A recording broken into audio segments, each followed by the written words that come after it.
Ashama akkam jirtu kabajamtootaa fi hordoftoota YouTube channel Abduu Meediyaa.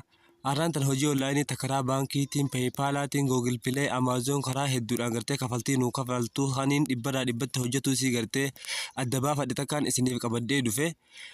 Viidiyoo tana irra xuyixanii keessaan beeyna obboleeyyan.